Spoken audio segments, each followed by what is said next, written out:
बहुत खूब, बहुत खूब।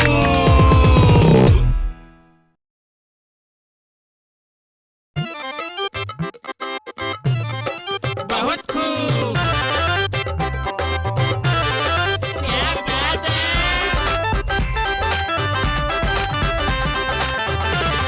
बहुत अच्छे। बहुत खूब।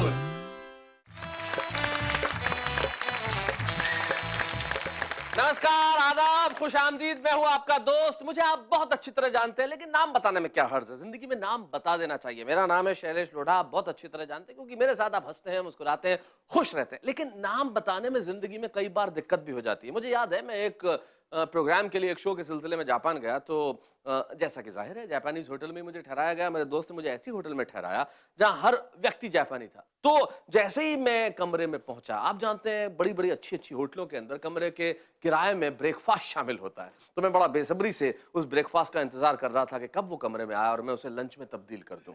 तो जैसे ही कमरे का दरवाजा खटखटाया गया, मैंने कमरा खोला तो ब्रेकफास्ट ट्रॉली लेके एक वेटर अंदर घुसा और उसने अंदर घुसते ही मुझे कहा, ओहायो। अब मुझे लगा कि जब हम किसी से मिलते हैं पहली बार तो अपना नाम बताते हैं, सुरेंद्र, महेंद्र, राजेंद्र। तो मुझे लगा कि अपना नाम बता रहा है। जापानीज के नाम भी ऐसे होते हैं, कुचुकी, पुचुकी, सुजुकी। तो जैसे उसने कहा ओहायो, मैंने कहा शैलेश लोढ़ा। उसने मुझसे हाथ मिलाया और लौट गया। और दूसरे दिन फिर ब्रेकफास्ट ट्रॉली लेके आया, फिर ओहायो, मैंने कहा शैलेश लोढ़ा। तीसरे दिन भी ओहायो, शैलेश लोढ़ा। मुझे लगा यार कुछ तो गड़बड़ है। मैंने अपने दोस्त को फोन किया, भाई कहाँ ठहरा दिया यार, रोज नाम बताना पड़ता है, अजीब होटल है। बोले वो क्या बोलता है? मैंने कहा बोलता है ओहायो। अरे बोले नाम नहीं बता रहा है, वो गुड मॉर्निंग कर रहा है, ये कहने का अंदाज है। अरे मैंने कहा क्या बात है, अब तो मुझे समझ में आ गया, अब गुड मॉर्निंग पहले मैं करूंगा। चौथे दिन जैसे ही वो ब्रेकफास्ट ट्रॉली लेके आया, मैंने कहा आज मुझे कर देना चाहिए। मैं बोला ओहायो, वो बोला शैलेश लोढ़ा। तो जिंदगी में नाम बताने में कई बार बड़ी दिक्कतें हो जाती है, लेकिन मुझे नाम बताना बड़ा जरूरी है उन लोगों का जो आपके लिए हंसी ठहाके और मुस्कुराहट लेके आए। भाई कौन है वो? मिलते हैं उनसे, लेकिन उसके पहले कहते हैं बहुत खूब। तो बहुत खूब उन लोगों के लिए जो हमारे साथ में है, बहुत खूब आप लोगों के लिए क्योंकि आप हमारे साथ में है, बहुत खूब उन कविताओं के लिए जो हम सुनने वाले हैं, बहुत खूब तमाम बहुत खूब के लिए जो आप करने वाले हैं। लेकिन पहले हम उनसे मुलाकात तो कर लें। ये जो सबसे पहले मुझे इस तरफ घातक निगाहों से देख रहे हैं, तिरछी तिरछी निगाहों से, ऐसा लगता है जैसे मार ही डालोगे। आराम से। जी जी जी जी, ये टिपिकल जगत्यालवी है। अब आप कहेंगे कि इन्होंने इनका नाम ऐसा क्यों रखा? भाई ये तो ये खुद ही बताएंगे कि इनका नाम टिपिकल क्यों पड़ा, लेकिन आदमी बड़े टिपिकल हैं, बड़े कमाल के हैं। इतने कमाल के हैं कि अपना मजाक खुद भी कर लेते हैं। एक बार स्विमिंग पूल में नहा रहे थे तो एकदम से बाहर निकल आए। लोगों ने कहा क्यों, क्या क्या हुआ? बोले नहीं नहीं, कलर छूट रहा था। ये आदमी खुद अपने को जो मजाक कर ले उससे बेहतर कोई नहीं हो सकता। लेकिन टिपिकल जगत्यालवी के लिए जरा हम जोरदार तालियां बजाएं। टिपिकल के बाद हमारे बीच में भोपाल से आई हैं। इनका नाम नम्रता नमिता होता है और कविता इनके खून में है। इनकी माँ जो है वो हिंदी कवि सम्मेलनों की एक कवित्री रही हैं, पूर्णिमा पूनम जी, जिनके साथ बहुत वर्षों पहले मैंने भी कविताएं पढ़ी हैं। ये उनकी पुत्री हैं, तो निश्चित तौर पे कविता इनके रक्त में है और हम इनके लिए तालियां बजाते हैं। नमस्कार। और उसके बाद जो हमेशा बड़ा मुस्कुराते रहते हैं और दूसरों के कुर्तों में भी बड़े श्रेष्ठ लगते हैं। ये बहुत कम लोगों में कला होती है कि अन्य लोगों के कपड़ों में भी ये इस तरह से समा जाए जैसे खुद के हों। महेश दुबे जी इस कला में माहिर है। ये अन्य लोगों के वस्त्रों में भी उसी तरह समा जाते हैं जैसे ये खुद के हों। चेहरों पे एक मुस्कुराहट हमेशा चस्पा रहती है और जिंदगी के अंदर इनका ध्येय है कि ये जब तक रहेंगे तब तक लोगों को हंसाएंगे, कुर्ता चाहे किसी का हो। महेश दुबे, जरा हम जोरदार तालियां। तो आइए महफिल की शुरुआत करते हैं और महफिल की शुरुआत के लिए मैं चाहता हूं कि महफिल की शुरुआत बड़ी लाजवाब हो और लाजवाब शुरुआत के लिए हमारे पास महेश दुबे जब मौजूद हैं तो हम चाहते हैं कि महेश दुबे जरा यहां तक आए और हम इनके लिए जरा जोरदार तालियां। 4 पंक्तियों से शुरुआत करता हूं जी। कि दिल की सराय में कोई ठहरा और चल दिया। ओए होए। दिल की सराय में कोई ठहरा और चल दिया और अरमान जितने दिल में थे उनको मसल दिया। हाय हाय। पर हम भी तो उस्ताद हैं, ऐसा किया कमाल, करवा के बाईपास ये दिल ही बदल दिया। मैं तो समाधान देता हूँ, आजकल के जमाने में नौजवान ना आओ देखते हैं ना ताओ, सीधे शादी कर लेते हैं। एक लड़के ने जल्दबाजी में शादी कर ली, ऐसी आइटम गले पड़ गई कि जान छुड़ानी भारी हो गई। उसने क्या कहा बता रहा हूं कि पूछो ना मेरा हाल मुझे अब पता चला, पूछो न मेरा हाल मुझे अब पता चला, ये इश्क है बवाल मुझे मुझे अब पता चला। हाँ और तेरे दांत टेढ़े मेढ़े हैं मालूम था मुझे, हाँ। पर जीभ पे है बाल।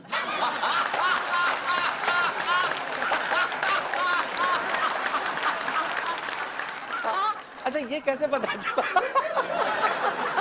मतलब क्या किया क्या आपने के ये तक पता चला कि किसके सर बाल? आपने सुना नहीं वो दूसरे लड़के की कहानी, वो लड़का यहाँ बैठा हुआ है। लेकिन मैं तो विजुलाइज कर रहा हूँ जीप दिखाई क्या? पूछो ना मेरा हाल मुझे अब पता चला, हाँ, ये इश्क है बवाल मुझे अब पता चला। तेरे दांत टेढ़े मेढ़े हैं मालूम था मुझे, पर जीभ पे है बाल मुझे अब अब पता पता चला। चला। और पत्थर की आंख, आहा। पत्थर की आंख, प्लास्टिक के दांत, नकली बाल, क्या क्या है गोलमाल मुझे अब पता चला। माँ नाचने वाली है और बाप जेब कतरा, माँ नाचने वाली है और बाप जेब कतरा, थाने में है धमाल मुझे अब पता चला। और फेरों के वक्त मेरा बटुआ ही उड़ा डाला। धमाल वाला शेर फिर से पढ़िए, मतलब धमाल वाला बड़ा जरूरी है शेर। हाँ, फिर से माँ पढ़िए। नाचने वाली है, क्या बात है सर, वाह वाह वाह वाह। तो धमाल वाला शेर फिर पढ़ता जी, हूँ जी। कि माँ नाचने वाली है और बाप जेब कतरा, थाने में है धमाल मुझे अब पता चला।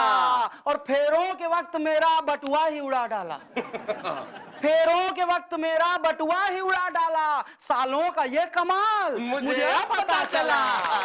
और जब दुल्हन डोली से उतरी, हाँ। तो बता रहा हूँ शैलेश भाई, जी, जब दुल्हन डोली से उतरी तो उसके बगल में गठरी थी। हाँ। तो लड़के ने सोचा जैसी भी है चलेगी, पैसा लेके आ रही है। तो गठरी को देख सोचा नोटों का पर्स होगा, आहा। है गोदी में नंदलाल मुझे अब पता चला। पूछो ना मेरा हाल मुझे अब पता चला।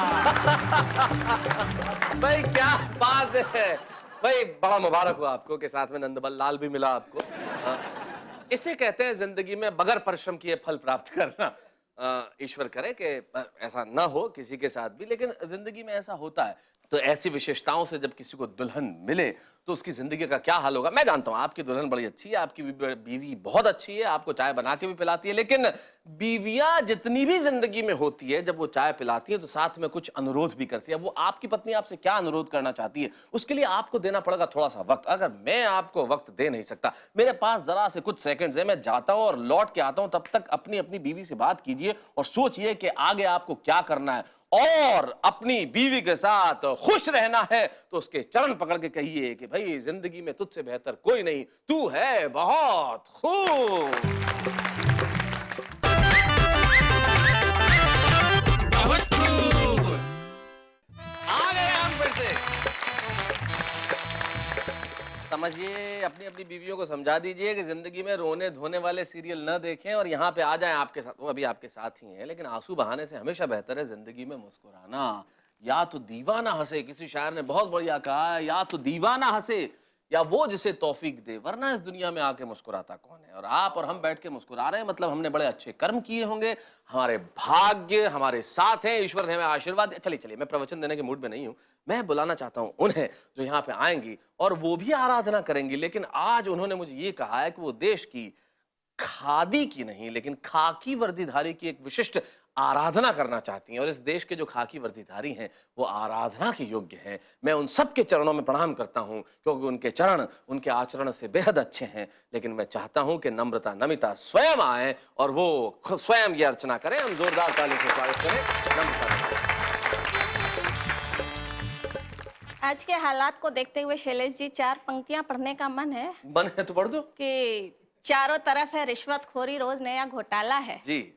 चारों तरफ है रिश्वतखोरी, रोज नया घोटाला है। खाता है सीमेंट कोई तो कोई खाता चारा है। वाह। और नेता छुट्टा सांड कहता, नेता छुट्टा सांड कहता, मतदाता बेचारा है। फिर भी सारे जहां से अच्छा हिंदुस्तान हमारा है। वाह, वाह, फिर भी वाह। सारे जहां से अच्छा हिंदुस्तान हमारा है। क्या बात। और बात कर रहे थे आप खाकी वर्दी की। खाकी वर्दी की जितनी तारीफ करना चाहे हम कम है। मैं तो वंदना करती हूँ उस वर्दीधारियों की जो देश के लिए पता नहीं क्या क्या करते हैं। और बहुत सारे अपने सामने इतनी घटनाएं आती है, रोज न्यूज पढ़ते हैं, तो मैं वंदना करना चाहती हूँ खाकी वर्दी की। सुने आप। आरती वर्दी धारी की पुलिस छवि ओपन प्यारी जी। आहा। आरती वर्दी धारी की पुलिस छवि ओपन प्यारी जी। ड्रेस में चंद लगे जय चंद, ड्रेस में चंद लगे जय चंद, है इनका गुंडों से अनुबंध। सांस में रिश्वत की है गंध, के इनका जेवर है छल छंद। गारियां दे महतारी की, हाय हाय, क्या बात है, बहुत अच्छे भाई, वाह वाह। गारियां दे महतारी की पुलिस छवि महिमा न्यारी जी। आरती वर्दी धारी की पुलिस छवि ओपन प्यारी जी। नहीं ये गांधी के बंदर, ओहो, नहीं ये गांधी के बंदर, किसी को भी कर दे अंदर, है पैसा ही इनका मंत्र, नहीं है कोई भी अंतर। राव की हो या तिवारी की पुलिस छवि बस अवतारी की। आरती वर्दी धारी की पुलिस छवि महिमा न्यारी। और देखिएगा आज के युवा लोगों के क्या हालात है पुलिस के उससे। देख हथकड़ी वर्दी और वैन, देख हथकड़ी वर्दी और वैन, शरीफों का लुट जाता चैन, है दहशत में खोए से नैन, नींद ना आती सारी रैन। परम जय दंडा धारी की आरती इस बीमारी की, परम जय दंडा धारी की आरती इस बीमारी की। और अंत में 4 पंक्तियां और पढ़ती हूँ शैलेश जी। दिसंबर हो या के हो जून, दिसंबर हो या के हो जून, ये दारू पीते करते खून, नहीं है इनके लिए कानून, ये औलादे ब्रह्मचारी की पुलिस छवि महिमा न्यारी जी। आरती वर्दी धारी की पुलिस छवि ओपन प्यारी। बहुत अच्छे, बहुत अच्छे। मैं नम्रता जी आपकी हिम्मत को और आपके रिसर्च वर्क को धन्यवाद देना चाहता हूँ। भाई कमाल का आपका रिसर्च वर्क है। और मुझे मेरी ही कविता की एक पंक्ति याद आ गई। एक ही पंक्ति की कविता मैंने लिखी थी कि खाकी वर्दीधारी को जाते हुए देख, बच्ची बोली पापा देखो पुलिसमैन पुलिसमैन। मैंने कहा दोस्त बेटे अगर ऐसा होता तो चैन ही चैन होता, काश मेरे देश का हर पुलिस वाला मैन होता। शायद वहाँ आदमियत नहीं रही इसलिए हमें ऐसा कहना पड़ा, लेकिन ऐसा नहीं है। हम देश की तमाम वर्दियों को सलाम करते हैं क्योंकि उनकी वजह से हम मुस्कुराते हैं, हम गीत गाते हैं। लेकिन करें क्या साहब, ज़माना ऐसा आ गया कि न खाकी ऐसी रही न खादी ऐसी रही। और खादी का हाल तो ऐसा हो गया कि मुझे मुनव्वर राणा साहब के 2 शेर याद आते हैं। वो कहते हैं कि कानों में कोई फूल भी हंसकर नहीं पहना, तुझसे बिछड़कर हमने भी जेवर नहीं पहना। कानों में कोई फूल भी हंसकर नहीं पहना, तुझसे बिछड़कर हमने भी कोई जेवर नहीं पहना। और दुनिया मेरे किरदार पे शक करने लगेगी, इस खौफ से मैंने कभी खद्दर नहीं पहना। और मैं और आप नहीं चाहते कि दुनिया हमारे किरदार पे शक करे, लेकिन शक जीवन में हो न हो, लेकिन जीवन के अंदर मस्ती जरूर रहनी चाहिए। और हम अगली मस्ती क्या करेंगे उसके लिए मैं जरा सा जाके फिर लौट के आता हूं। तब तक आप ये शक मत कीजिए कि मैं नहीं आऊंगा, मैं आऊंगा और टिपिकल को लेके आऊंगा आपको और हंसाने के लिए। तब तक कहते रहिए बहुत खूब।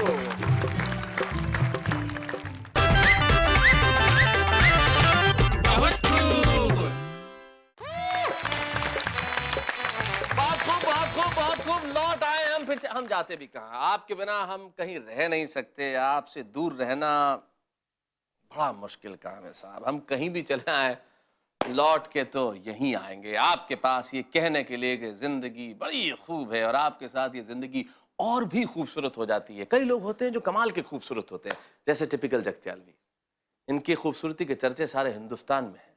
ये कई वर्षों से इतने ही खूबसूरत हैं और ये खूबसूरत इसलिए हैं क्योंकि खूबसूरत लिखते हैं। जिंदगी में हंसी लिखना इतना आसान नहीं होता और जो व्यक्ति खुद पे हंसना जानता है वो बड़ा महान होता है। ओशो कहते हैं अगर आप हंसते हैं तो आप ईश्वर की प्रार्थना करते हैं, लेकिन यदि आप किसी को हंसाते हैं तो ईश्वर आपके लिए प्रार्थना करता है। और हमारे साथ हंसाने वाले वो लोग बैठे हुए हैं, तो आइए टिपिकल भाई जरा उठिए और हम इनके लिए जरा तालियां बजाएं। जी दोस्तों, गजल से कबल 4-4 मिसरे समाप्त कर लें। जी इरशाद। सबसे पहले 4 मिसरे अपने तारुफी तौर पर संजीदगी में जी। अर्ज करता हूं, मुलाहिजा करें कि रूठों को मना देना,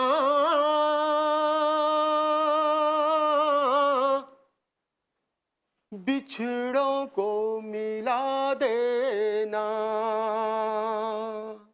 है काम टिपिकल का, है काम टिपिकल का,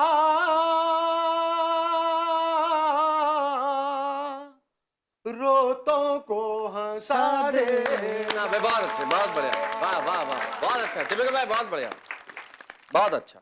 आइए दोस्तों, इन 4 मिसरों के बाद मैं अपनी असलियत पे आता हूं और शैलेश जी के हवाले से आप तक पहुंचाता हूं जी। और आपको हंसाने के लिए, आपके मनोरंजन के लिए ये 4 मिसरे बतौर खास मुलाहिजा करें। जी इरशाद। मेरे सेल फोन में बैलेंस भेजो कहती है मुझको। देखो तो मतलब क्या कहती है, हद है। मेरे सेल फोन में बैलेंस भेजो कहती है मुझको, नहीं भेजूं तो वो मुझको परेशान हाल करती है। मुझे उल्लू बनाती है मेरी माशूक रोजाना, मेरा बैलेंस लेके दूसरे को कॉल करती है।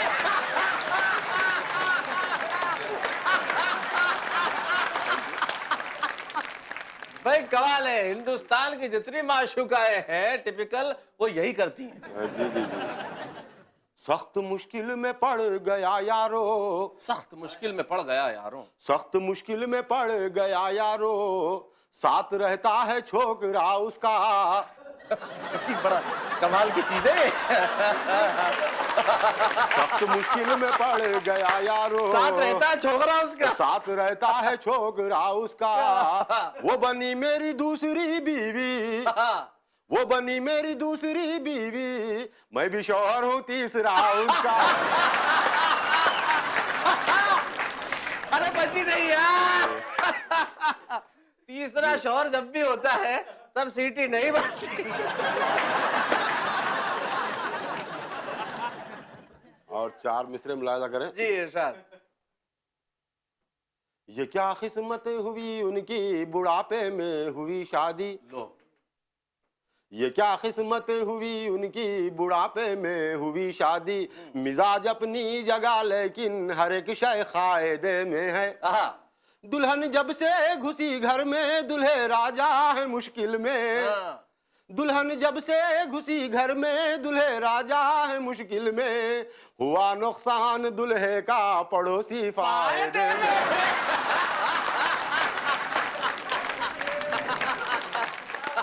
भाई क्या बात है।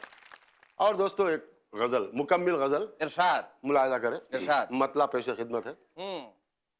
ये हो गया है हाल तुझे देखने के बाद, ये हो गया है, ये हो गया है हाल तुझे देखने के बाद, देखने के बाद सब झड़ गए हैं बाल तुझे देखने के बाद। महेश जी सुन रहे हैं कि नहीं?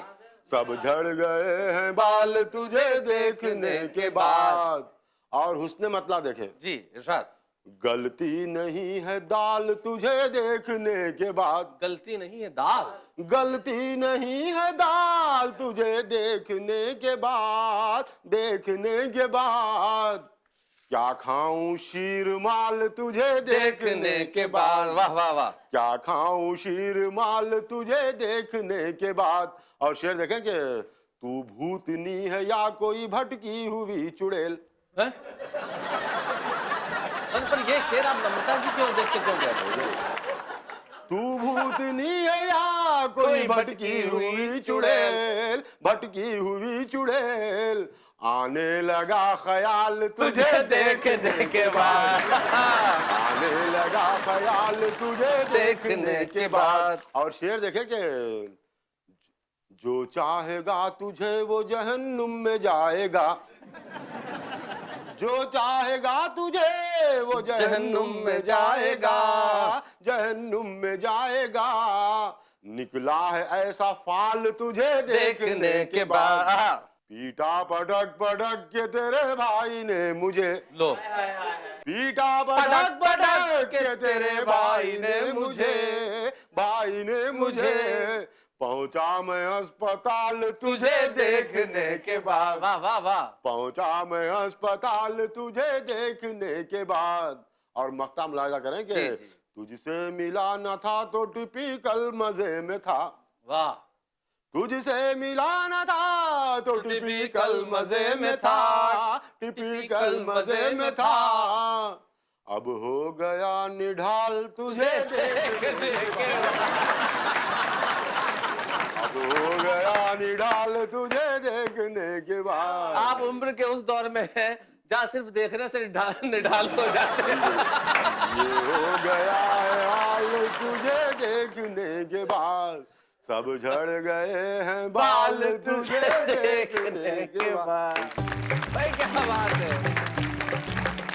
भाई, बहुत अच्छे भाई, कमाल कर दिया टिपिकल साहब। लेकिन जो सबसे बड़ा कमाल ये है वो आप स्वयं पे हंसना जानते हैं, और निश्चित तौर पे वो हर व्यक्ति जो स्वयं पे हंसना जानता है। किसी ने बहुत बढ़िया कहा है कि वो जो मशहूर मस्खरा होगा आंख से कंठ तक भरा होगा, अगर भीतर आंसू नहीं है। मुझे अपनी एक पंक्ति याद आती है कि यूं तो लगता हूं मैं जमाने से पहले, और बहुत रोता हूं लतीफे सुनाने से पहले। अगर भीतर आंसू नहीं होंगे तो बाहर हंसी नहीं आ सकती। लेकिन हमारे अपने आंसुओं को पी के आपको हंसी बांटना, शायद यही इन लोगों का काम है। आइए हम मिलकर एक बार इनके लिए जोरदार तालियां बजाएं। लेकिन हम ये चाहते हैं कि हम आंसू इसी तरह से पीते रहें और आपको हंसाते रहें। सूर्य भानु गुप्त कहीं कहते हैं कि बहुत बढ़िया बात कहते हैं, और ये कहना बड़ा जरूरी है आपके और हमारी ओर से। मैं सारी दुनिया को ये कह देना चाहता हूं, वो कहते हैं कि रंज इसका नहीं कि हम टूटे, रंज इसका नहीं कि हम टूटे, ये तो अच्छा हुआ कि भरम टूटे। तुझ पे मरते हैं जिंदगी अब भी, झूठ लिखें तो ये कलम टूटे। हम हमेशा सच लिखेंगे, सच कहेंगे, आपके चेहरों पे मुस्कान, आपके चेहरों पे हंसी, आपके चेहरों पे ठहाके जिंदा रखेंगे। यही हमारा प्रण है। जिंदगी में आप हंसते रहें, सारी दुनिया को हंसाते रहें, जिंदगी को बेहद खूबसूरत बनाते रहें। फिर देखिए कि ये दुनिया कितनी खूबसूरत है रहने के लिए। आस पास जितनी चीजें होंगी वो और ज्यादा सुंदर लगेंगी, क्योंकि मोहब्बत सबको सुंदर बना देता है। मोहब्बत कीजिए खुद से, मोहब्बत कीजिए जिंदगी से, मोहब्बत कीजिए इस दुनिया से, मोहब्बत कीजिए चांद से, सितारों से, पेड़ से, पौधों से, हवाओं से, पुरवाई से, मोहब्बत कीजिए तन्हाई से, क्योंकि तन्हाई में भी अगर आप मोहब्बत जिंदा रखेंगे तो तन्हाई तन्हाई नहीं लगेगी। और तब आप इस खूबसूरत जिंदगी के लिए कहेंगे कि बहुत खूब।